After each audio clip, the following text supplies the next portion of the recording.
मेरे प्यारे देशवासियों, नमस्कार। आज 26 जुलाई है और आज का दिन बहुत खास है। आज कारगिल विजय दिवस है। 21 साल पहले आज के ही दिन कारगिल के युद्ध में हमारी सेना ने भारत की जीत का झंडा फहराया था।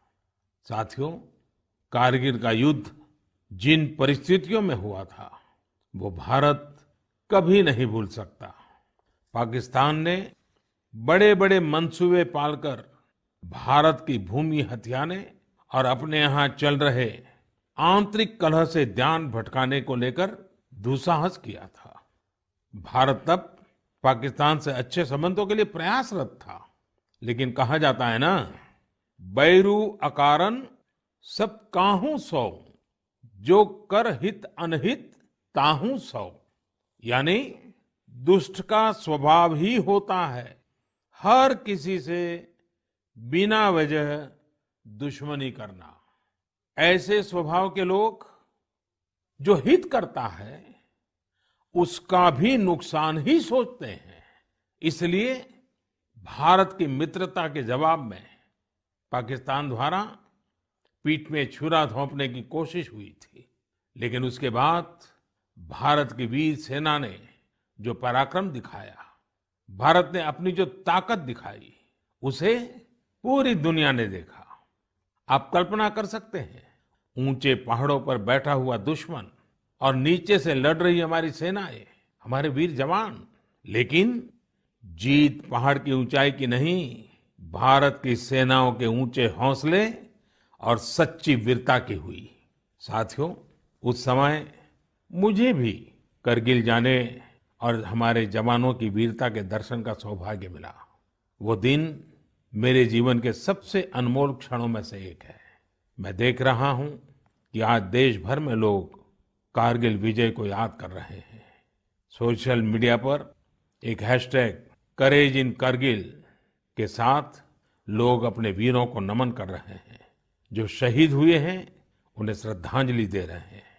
मैं आज सभी देशवासियों की तरफ से हमारे इन वीर जवानों के साथ साथ उन वीर माताओं को भी नमन करता हूं जिन्होंने मां भारती के सच्चे सपूतों को जन्म दिया। मेरा देश के नौजवानों से आग्रह है कि आज दिन भर कारगिल विजय से जुड़े हमारे जाबाजों की कहानियां, वीर माताओं के त्याग के बारे में एक दूसरे को बताएं, शेयर करें। मैं साथियों आपसे एक आग्रह करता हूं। आज एक वेबसाइट है www.gallantryawards.gov.in। आप उसको जरूर विजिट करें। वहां आपको हमारे वीर पराक्रमी योद्धाओं के बारे में, उनके पराक्रम के बारे में बहुत सारी जानकारियां प्राप्त होगी। और वो जानकारियां जब आप अपने साथियों के साथ चर्चा करेंगे, उनके लिए भी प्रेरणा का कारण बनेगी। आप जरूर इस वेबसाइट को विजिट कीजिए और मैं तो कहूंगा बार बार कीजिए।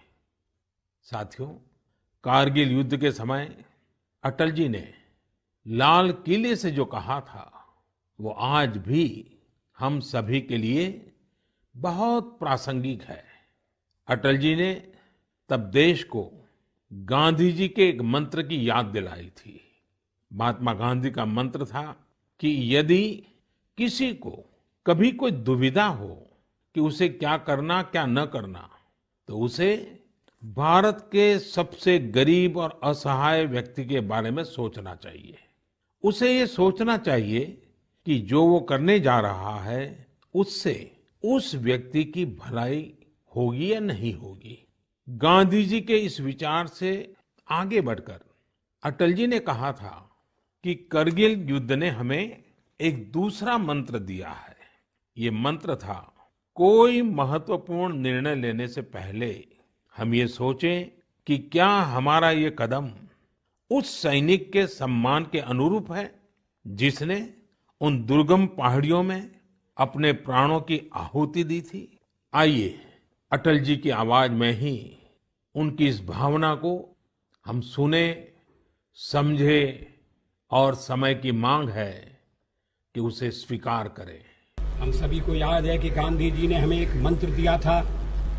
उन्होंने कहा था कि यदि कोई दुविधा हो कि तुम्हें क्या करना है, तो तुम भारत के उस सबसे असहाय व्यक्ति के बारे में सोचो और स्वयं से पूछो कि क्या तुम जो करने जा रहे हो उससे उस व्यक्ति की भलाई होगी।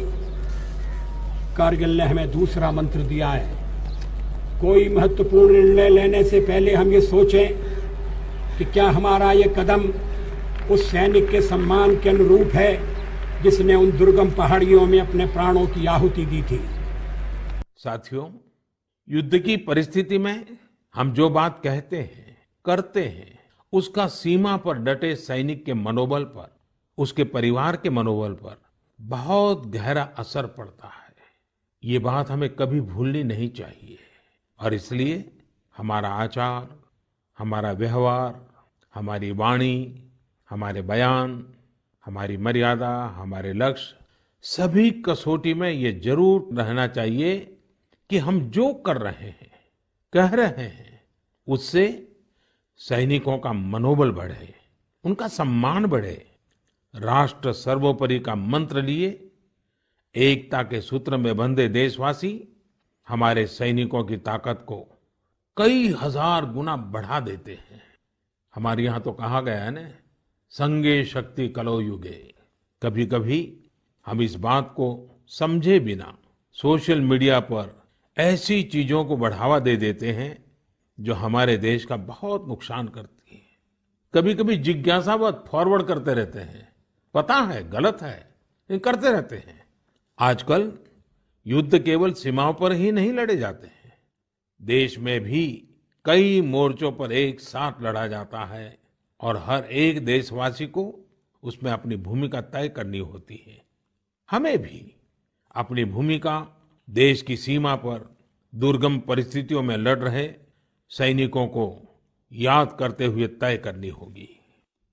मेरे प्यारे देशवासियों, पिछले कुछ महीनों से पूरे देश ने एकजुट होकर जिस तरह कोरोना से मुकाबला किया है, उसने अनेक आशंकाओं को गलत साबित कर दिया है। आज हमारे देश में रिकवरी रेट अन्य देशों के मुकाबले बेहतर है। साथ ही हमारे देश में कोरोना से मृत्यु दर भी दुनिया के ज्यादातर देशों से काफी कम है।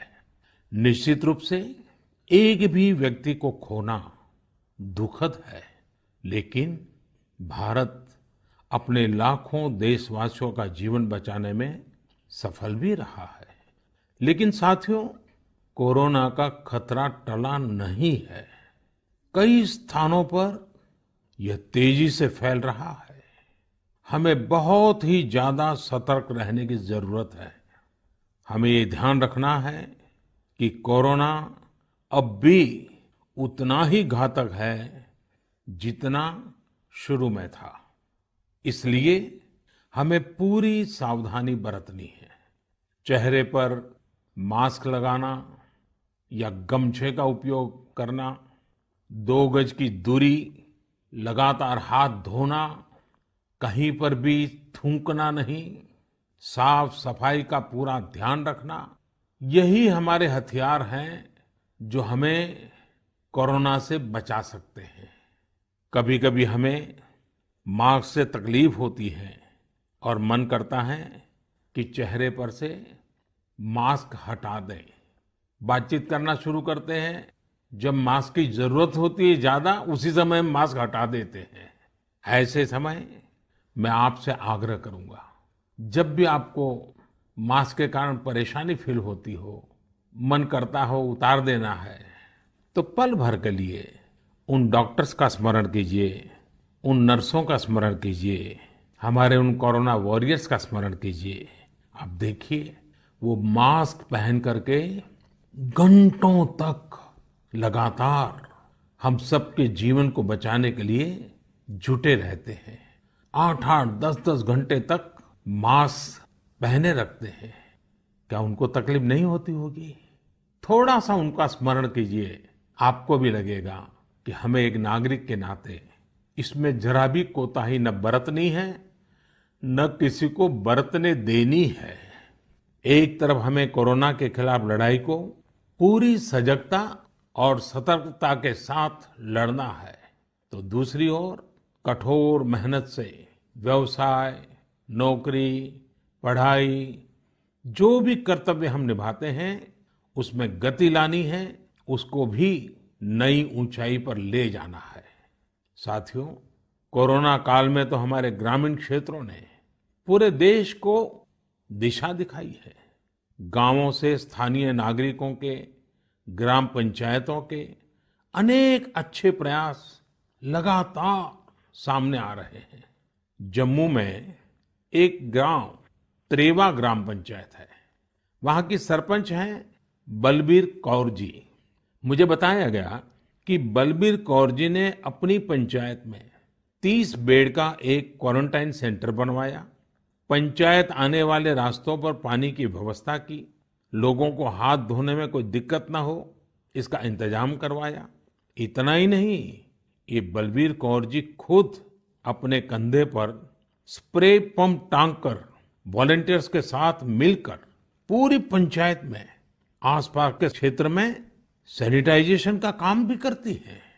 ऐसी ही एक और कश्मीरी महिला सरपंच है गांदरबल के चौंटलीवार की जैतूना बेगम।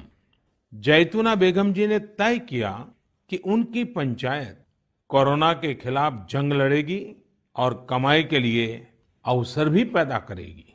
उन्होंने पूरे इलाके में फ्री मास्क बांटे, फ्री राशन बांटा, साथ ही उन्होंने लोगों को फसलों के बीज और सेब के पौधे भी दिए ताकि लोगों को खेती में, बागवानी में दिक्कत ना आए। साथियों, कश्मीर से एक और प्रेरक घटना है। यहाँ अनंतनाग में म्युनिसिपल प्रेसिडेंट है श्रीमान मोहम्मद इकबाल। उन्हें अपने इलाके में सैनिटाइजेशन के लिए स्प्रेयर की जरूरत थी। उन्होंने जानकारी जुटाई तो पता चला कि मशीन दूसरे शहर से लानी पड़ेगी और कीमत भी होगी 6 लाख रुपए। तो श्रीमान इकबाल जी ने खुद ही प्रयास करके अपने आप स्प्रेयर मशीन बना ली और वो भी केवल 50,000 रुपये में। ऐसे कितने ही और उदाहरण हैं। पूरे देश में कोने कोने में ऐसी कई प्रेरक घटनाएं रोज सामने आती हैं। ये सभी अभिनंदन के अधिकारी हैं। चुनौती आई, लेकिन लोगों ने उतनी ही ताकत से उसका सामना भी किया। मेरे प्यारे देशवासियों, सही अप्रोच से, सकारात्मक अप्रोच से हमेशा आपदा को अवसर में, विपत्ति को विकास में बदलने में बहुत मदद मिलती है। अभी हम कोरोना के समय भी देख रहे हैं कि कैसे हमारे देश के युवाओं, महिलाओं ने अपने टैलेंट और स्किल के दम पर कुछ नए प्रयोग शुरू किए हैं। बिहार में कई वुमेन सेल्फ हेल्प ग्रुप्स ने मधुबनी पेंटिंग वाले मास्क बनाना शुरू किया है और देखते ही देखते ये खूब पॉपुलर हो गए। ये मधुबनी मास्क एक तरह से अपनी परंपरा का प्रचार तो करते ही हैं, लोगों को स्वास्थ्य के साथ रोजगारी भी दे रहे हैं। आप जानते ही हैं, नॉर्थ ईस्ट में बैम्बू यानी बांस कितनी बड़ी मात्रा में होता है। अब इसी बांस से त्रिपुरा, मणिपुर, असम के कारीगरों ने हाई क्वालिटी की पानी की बोतल और टिफिन बॉक्स बनाना शुरू किया है बाम्बू से। आप अगर इनकी क्वालिटी देखेंगे तो भरोसा नहीं होगा कि बांस की बोतलें भी इतनी शानदार हो सकती हैं और फिर ये बोतलें इको फ्रेंडली भी हैं। इन्हें जब बनाते हैं तो बांस को पहले नीम और दूसरे औषधीय पौधों के साथ उबाला जाता है। इससे इनमें औषधीय गुण भी आते हैं। छोटे छोटे स्थानीय प्रोडक्ट से कैसे बड़ी सफलता मिलती है, इसका एक उदाहरण झारखंड से भी मिलता है। झारखंड के बिशुनपुर में इन दिनों 30 से ज्यादा समूह मिलकर के लेमन ग्रास की खेती कर रहे हैं। लेमन ग्रास 4 महीनों में तैयार हो जाती है और उसका तेल बाजार में अच्छे दामों में बिकता है। इसकी आजकल काफी मांग भी है। मैं देश के 2 इलाकों के बारे में भी बात करना चाहता हूं। दोनों ही एक दूसरे से सैकड़ों किलोमीटर दूर है और अपने अपने तरीके से भारत को आत्मनिर्भर बनाने के लिए कुछ हटकर के काम कर रहे हैं। एक है लद्दाख और दूसरा है कच्छ। लेह और लद्दाख का नाम सामने आते ही खूबसूरत वादियां और ऊंचे ऊंचे पहाड़ों के दृश्य हमारे सामने आ जाते हैं। ताजी हवा के झोंके महसूस होने लगते हैं। वहीं कच्छ का जिक्र होते ही रेगिस्तान, दूर दूर तक रेगिस्तान, कहीं पेड़ पौधा भी नजर ना आए, ये सब हमारे सामने आ जाता है। लद्दाख में एक विशिष्ट फल होता है जिसका नाम चूली या एप्रिकॉट यानी खुबानी है। ये फसल इस क्षेत्र की इकोनॉमी को बदलने की क्षमता रखती है, परंतु अफसोस की बात यह है कि सप्लाई चेन, मौसम की मार जैसी अनेक चुनौतियों से ये जूझता रहता है।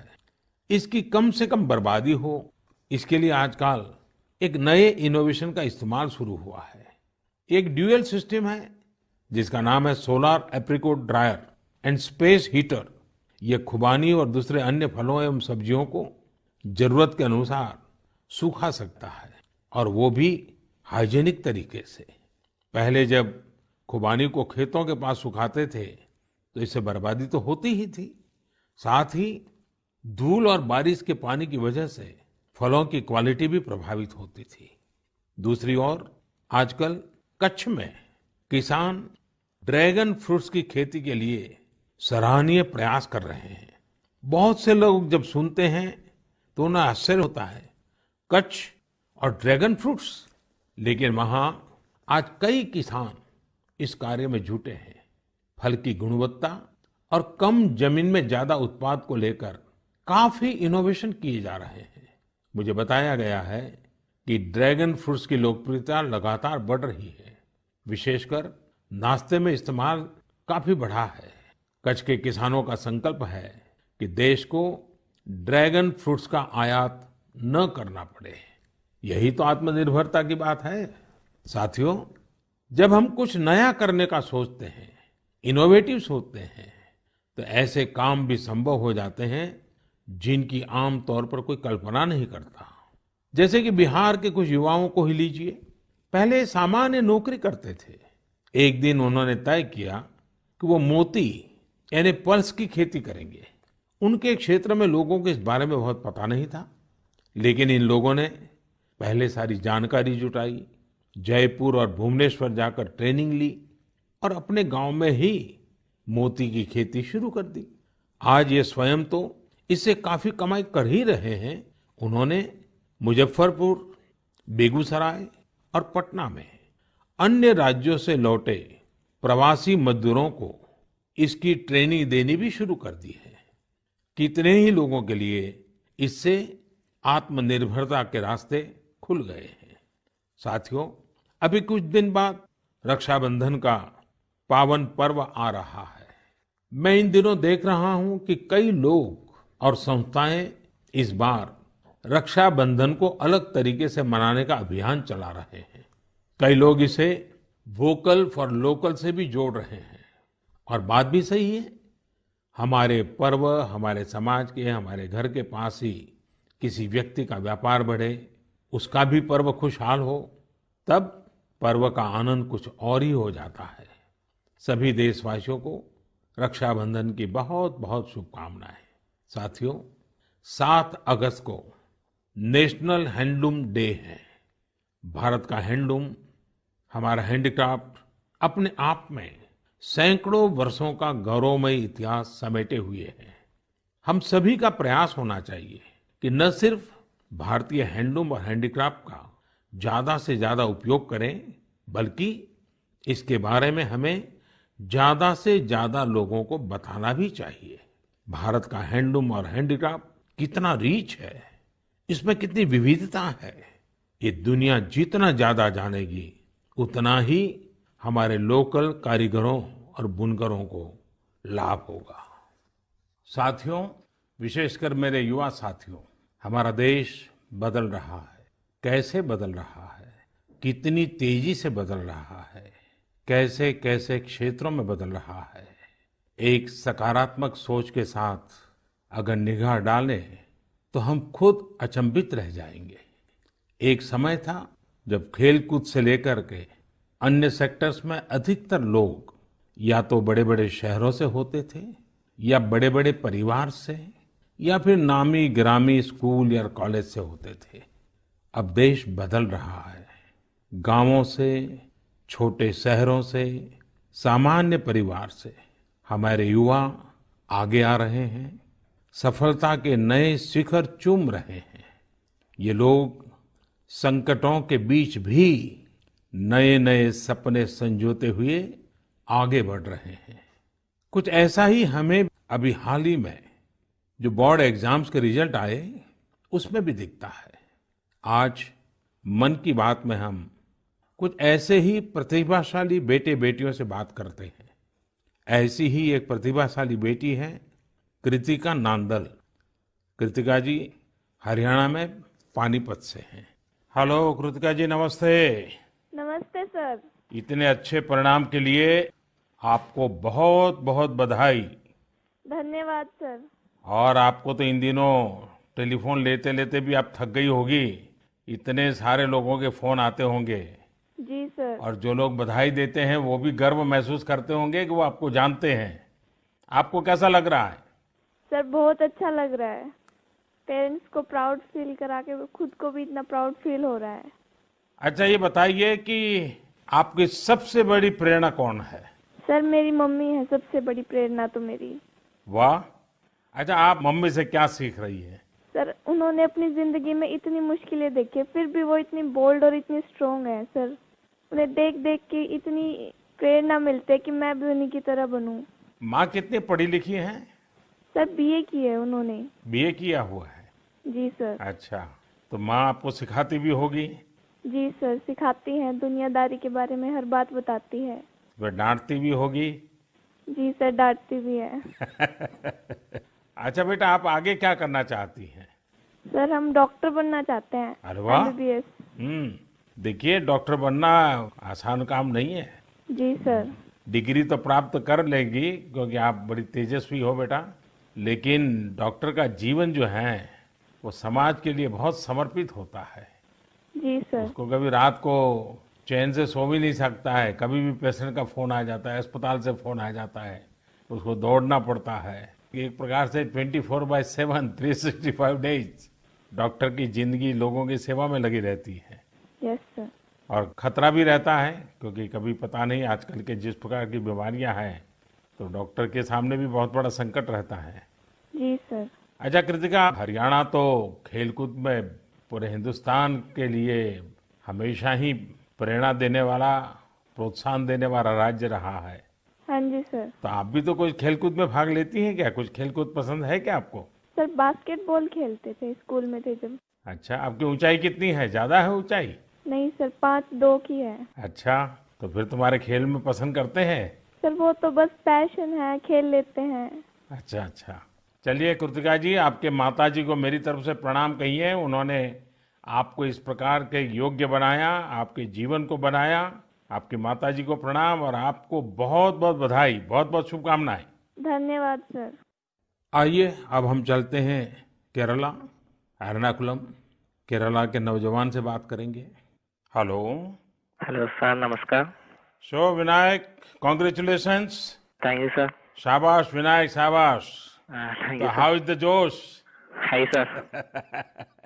Do you play any sport? Badminton. Badminton? Yes.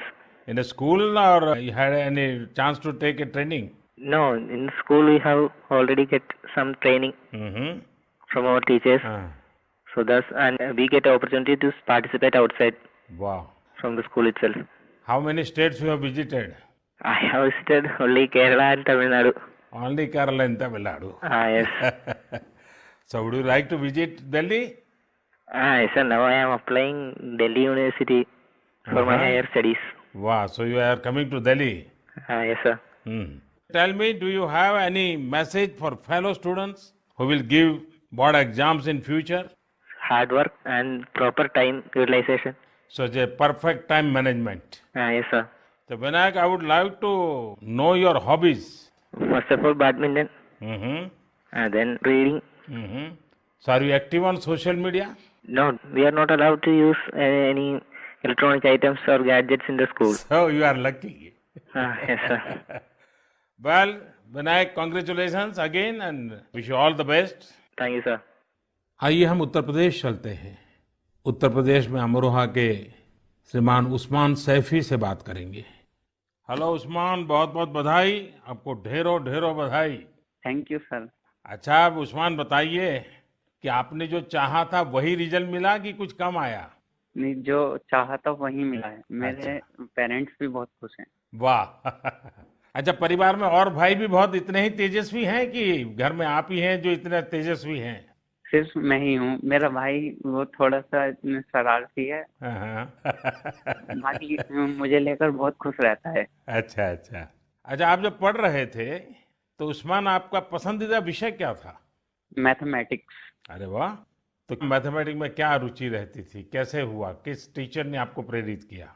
जी, हमारे एक सब्जेक्ट टीचर रजत सर, उन्होंने मुझे प्रेरणा दी और वो बहुत अच्छा पढ़ाते हैं और मैथमेटिक्स शुरू से ही मेरा अच्छा रहा है और वो काफी इंटरेस्टिंग सब्जेक्ट भी है। तो जितना ज्यादा करते हैं उतना ज्यादा इंटरेस्ट आता है, तो इसलिए मेरा फेवरेट सब्जेक्ट।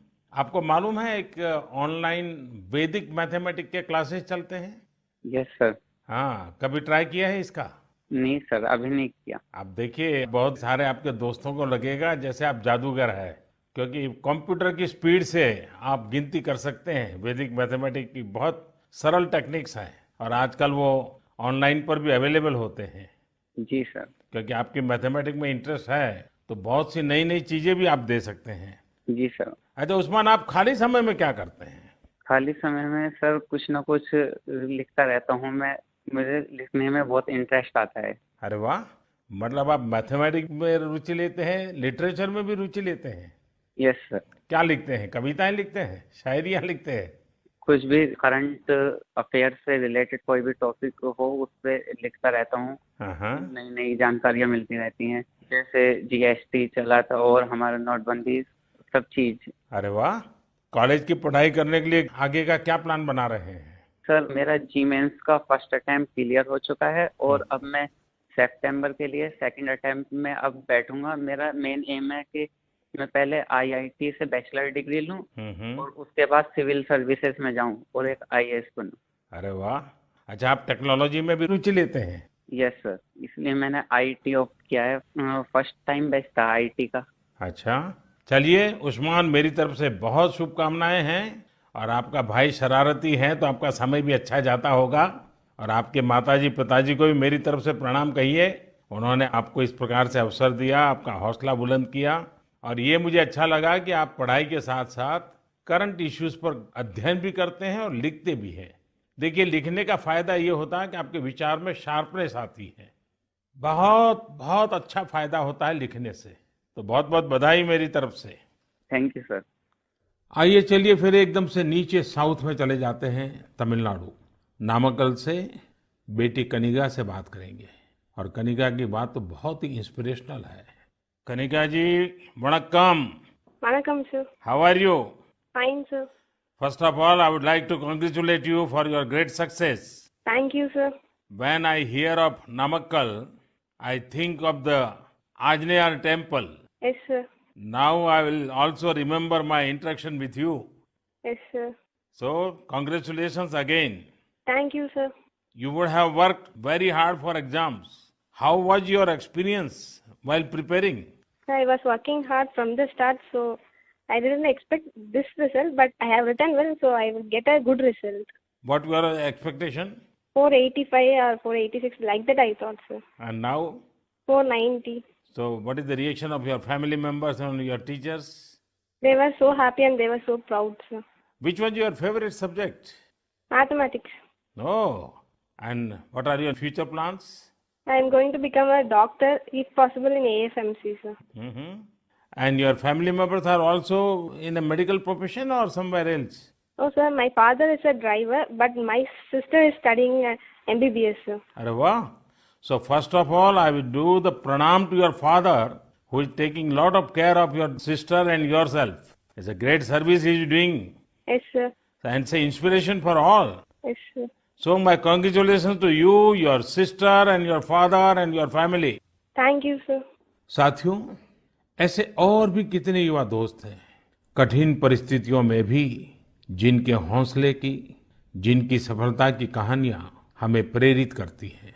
मेरा मन था कि ज्यादा से ज्यादा युवा साथियों से बात करने का मौका मिले, लेकिन समय की भी कुछ मर्यादाएं रहती हैं।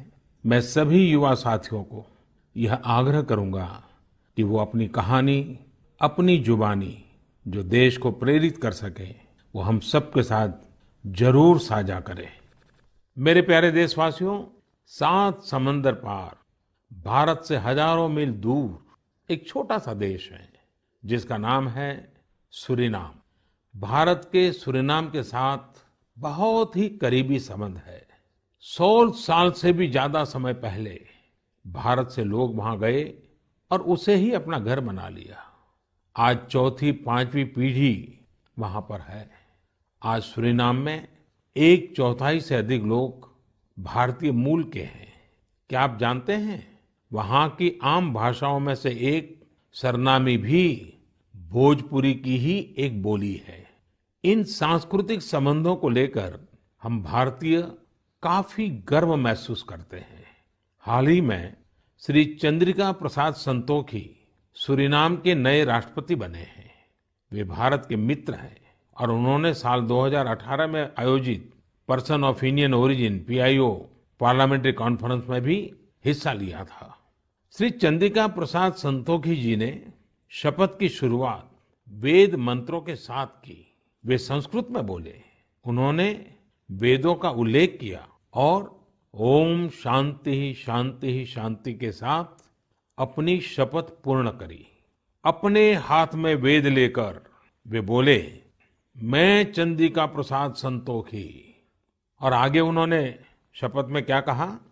उन्होंने वेद का ही एक मंत्र का उच्चारण किया। उन्होंने कहा, ओम अग्ने व्रतपते व्रतम चरिष्यामि तच्छकेयम तन्मे रद्यताम इदमहम नुतात सत्यमुपैमि। यानी, हे अग्नि, संकल्प के देवता, मैं एक प्रतिज्ञा कर रहा हूं, मुझे इसके लिए शक्ति और सामर्थ्य प्रदान करें। मुझे असत्य से दूर रहने और सत्य की ओर जाने का आशीर्वाद प्रदान करें। सच में यह हम सभी के लिए गौरवान्वित होने वाली बात है। मैं श्री चंद्रिका प्रसाद संतोखी को बधाई देता हूं और अपने राष्ट्र की सेवा करने के लिए 130 करोड़ भारतीयों की ओर से उन्हें शुभकामनाएं देता हूं। मेरे प्यारे देशवासियों, इस समय बारिश का मौसम भी है। पिछली बार भी मैंने आपसे कहा था कि बरसात में गंदगी और उनसे होने वाली बीमारियों का खतरा बढ़ जाता है। अस्पतालों में भीड़ भी बढ़ जाती है। इसलिए आप साफ सफाई पर बहुत ज्यादा ध्यान दें। इम्यूनिटी बढ़ाने वाली चीजें, आयुर्वेदिक काढ़ा वगैरह लेते रहें। कोरोना संक्रमण के समय में हम अन्य बीमारियों से दूर रहें। हमें अस्पताल के चक्कर न लगाने पड़े, इसका पूरा ख्याल रखना होगा। साथियों, बारिश के मौसम में देश का एक बड़ा हिस्सा बाढ़ से भी जूझ रहा है। बिहार, असम जैसे राज्यों के कई क्षेत्रों में तो बाढ़ ने काफी मुश्किलें पैदा की हुई है। यानी एक तरफ कोरोना है तो दूसरी तरफ ये एक और चुनौती है।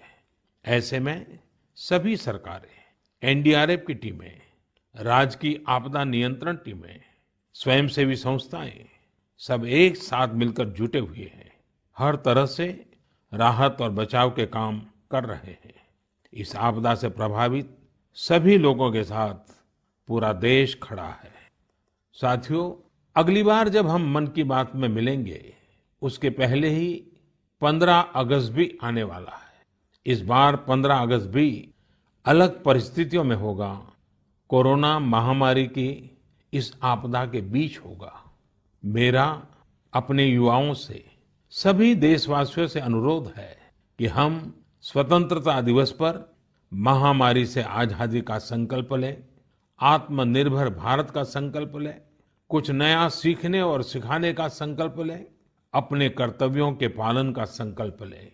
हमारा देश आज जिस ऊंचाई पर है वो कई ऐसी महान विभूतियों की तपस्या की वजह से हैं जिन्होंने राष्ट्र निर्माण के लिए अपना जीवन समर्पित कर दिया। उन्हीं महान विभूतियों में से एक है लोकमान्य तिलक। 1 अगस्त 2020 को लोकमान्य तिलक जी की 100वीं पुण्यतिथि है। लोकमान्य तिलक जी का जीवन हम सभी के लिए बहुत बड़ी प्रेरणा है, हम सभी को बहुत कुछ सिखाता है। अगली बार जब हम मिलेंगे तो फिर ढेर सारी बातें करेंगे, मिलकर कुछ नया सीखेंगे और सबके साथ साझा करेंगे। आप सब अपना ख्याल रखिए, अपने परिवार का ख्याल रखिए और स्वस्थ रहिए। सभी देशवासियों को आने वाले सभी पर्वों की बहुत बहुत शुभकामनाएं। बहुत बहुत धन्यवाद।